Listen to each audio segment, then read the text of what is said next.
Hey everyone, I hope you're doing well. I just want to do a very quick detailed review of the Arc'teryx Acrux TR hiking boots. And these are designed for some pretty serious treks, especially while we're carrying a heavy load on your back over wet, muddy, rocky terrain. So whether you're in the market for a good backpacking boot or you're just in the market for a stylish hiking boot that you can wear around town that has some good performance, I think this Acrux TR boot has you covered. I have hiked around 80 miles in these and then probably another like 15 around town.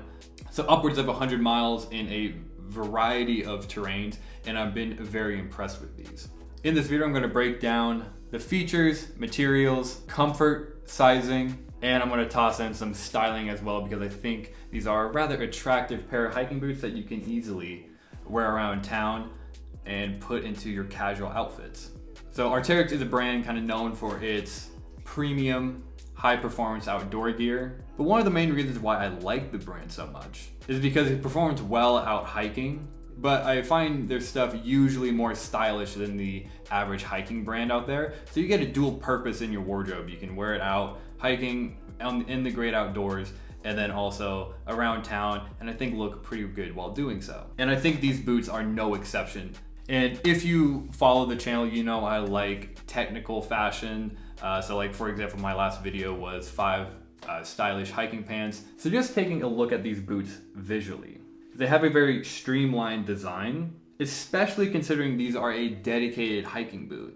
They're really not that bulky and they come in just a sleek all black colorway. So very easy to wear around town on a snowy day to go get groceries or whatnot. It's a pretty clean and simple design, but really the first thing that stood out to me were how low the laces go, which I'll touch on later in the video and the functionality of that. But let's go ahead and break down the materials and construction of these boots and kind of does it justify the price tag. Starting with the upper material, the Acrux TR boots feature a very durable and robust upper. The Acrux TR boots feature a synthetic, durable, and breathable upper and has a really unique texture to it as well. And they also have some TPU overlays like on the toe box and the heel to give yourself some extra support and protection. It also has a Gore-Tex waterproof membrane, so you do get full water protection while still being relatively breathable. It's really a seamless design, and so that kind of reduces the risk of wear and tear. So there's no big buckles or straps hanging off that are gonna catch on stuff and just wear out quicker than the rest of the boot. And a neat feature is the tongue is gusseted, as you can see. So for water to get in, it has to go really high up over your boot. It also helps keep rocks and general debris out of your shoes as well. And I wore these on a 5-day hike through Scotland, which had some muddy conditions to say the least. And I mean, it pretty much rained that entire week. On one day alone, it was about a 15-mile day, just up and down. It was like 5,000 feet elevation gain, and my feet stayed dry the entire time. I really took this video, and I was getting a little tired of it at this point. It was like 10 miles of just every step, squish, squish, squish, just over bog. And it was all off trail, and these performed really well on it. My feet never got wet that entire day. Now, granted, if you're walking around, a bog area, you still have to watch for really deep bogs. So if you go up to your knee, of course, you're gonna get water in your boot. If you try to avoid going above your ankle, you should be good in these. Moving on to the midsole, which is one of the reasons why I got these, is because they are decently cushioned for such a structured hiking boot. So it's an EVA foam midsole with a couple of areas of TPU, such as under the foot arch. And this setup really does provide a lot of structure and support over long days of really kind of tough technical terrain. One of the reasons why I got these is because I was using my Salomon Quest 4Ds, and those are a very good supportive boot. I get why the Salomon Quest boots are really popular. However, in my opinion, and this is after several years of use, they just weren't that cushioned. And so after 6 or so miles, my feet just started to ache a little bit on the underside. And also they were a little bit heavier than these as well. These do have quite a stiff midsole, which provides a lot of stability over rocky terrain. It really does foster a stable feeling on your foot, especially when you have a heavy backpack on, you're on slippy, rocky terrain. These really did a good job of providing that support. Another standout feature that I find with these is the outsole. They have their Vibram branded Mega Grip, and it's a very sticky compound, and I really like the lug design on them. The grip on these is phenomenal. I find not only the lug design very well in multi-directional ways, but also just the rubber compound, it just seems a little stickier than an average outer sole. And wearing these on trail for many miles, upwards of 100, they have held up absolutely great. There's hardly any sign of wear on these guys. And I've worn these in a ton of different conditions: muddy, rocky, slippy grass, all of it around town, and they perform really well. I love the outsole. It's one of my favorite features of these boots. Earlier, I touched on the lacing system, which I think is really unique. I think not only from a style standpoint, but a function standpoint as well, because they go down all the way almost to the tip of your toes. And the function behind that is you can really customize the fit of these. So if you have a really long descent and you don't want your toes sliding forward, you can tighten it around your toes so you don't, kind of cram your toes after going downhill for miles and miles. And then opposite, if you're going uphill for a long ways, you can adjust the fit of that. So that's one of my favorite features about it, and I think it, stands out and really caught my eye in the store.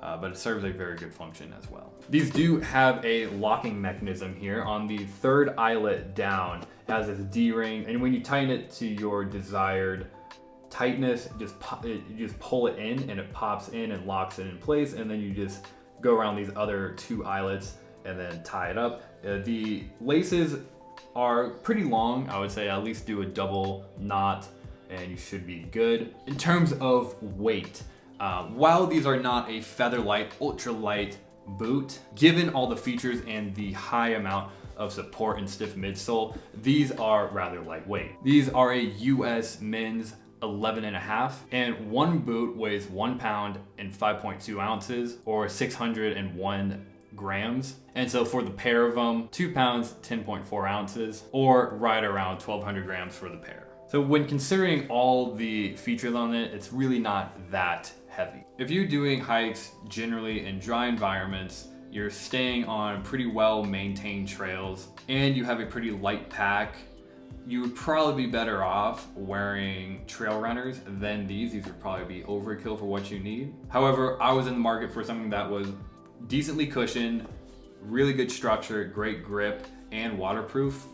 And so these really stood out to me, and I've been very happy with this purchase. However, most summers when I am doing, hikes in Colorado, for example, most of the time I'm wearing trail runners. But if I'm doing something like a week-long trip in Scotland or Iceland, I may opt for something like this. Now, speaking of sizing, usually most of my shoes are size 12, US men's. I size down to an 11.5 in these. And I think having slim feet allowed me to size down a little bit. I would really highly recommend trying these on in store, because if I just ordered them online, I probably would have went with what I usually wear, which is a 12. And I feel like the 12 was just a little too long. I went to the Arc'teryx store and I tried them on, but then I found a good deal at REI online, so I just ordered through them.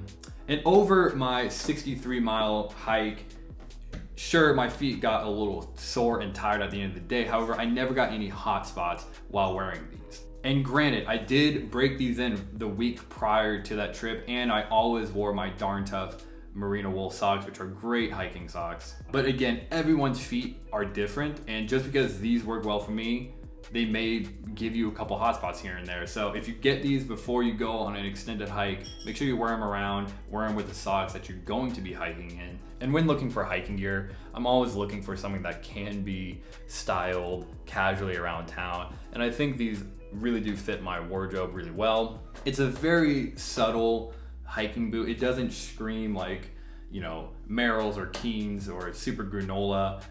It's very subtle, and you can almost dress it. I'm not gonna say you can dress it up, but you could wear it, in a fit like this. I'm wearing these Align MX cargo pants. They're kind of chino-like, and they're just wearing with a t-shirt and then a nice wool sweater from Fjallraven.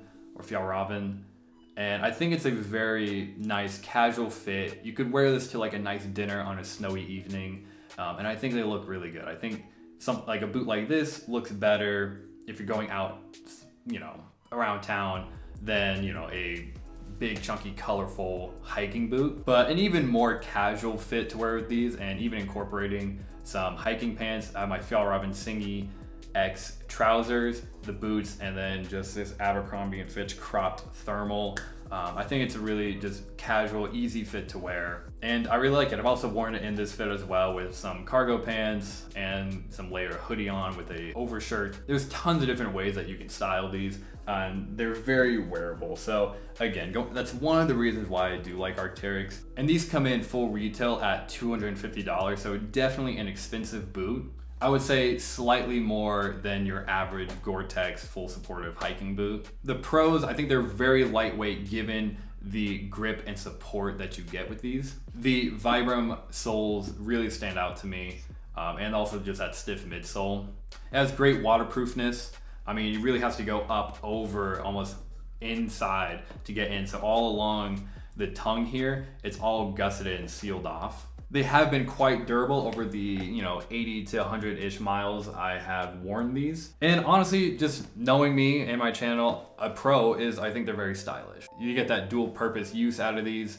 But going on to the cons is I think they are pricey. I mean, it is Arc'teryx.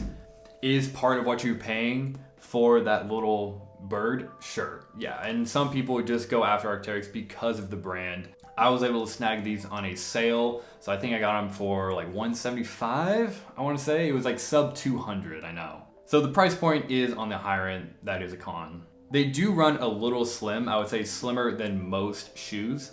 And if I could wave a wand and change anything about these, I would just make the toe box just a tad more wide, just get that little extra comfort, especially after hiking multiple miles a day. And some users may prefer a bit more cushion over long treks, something like a Hoka or something where it's more of like a sneaker boot than a true hiking boot. However, given the structure of these, and just how stiff that midsole is, they are quite cushioned, much more so than my Salomons that I use. So overall, my thoughts, the Arc'teryx Acrux TR boot is a high performance boot for really technical muddy terrain, especially while carrying a backpack. And it's a solid mix between durability, support, comfort, traction, and style. But after putting those boots through the ringer, I wanted to share my thoughts with you online because it is a big purchase and I want you to make an informed decision. I would say if you can try them on in person, that would be preferred. So depending on your feet, whether it be wide feet, narrow feet, whatever, that would probably be best. However, if you have slimmer feet and you just want to order them online, I would recommend going down half the size. I'm kind of between 11.5 and 12. Again, that's just if you're gonna order it online. But if you have wider feet, I would say true to size. I'm gonna link these down below, and I do use affiliate links. It adds nothing to the cost. I just get a very small cut if you choose to purchase a pair. And then also I'm gonna drop my Instagram down below. I like sharing a lot of fit pics, hiking photos, hiking videos and whatnot on that. So if that's something you're into, maybe go ahead and subscribe or drop a follow on the Instagram. And I will see you in a video pretty soon. I hope all is going well this autumn. Anyways, I'll see you guys later.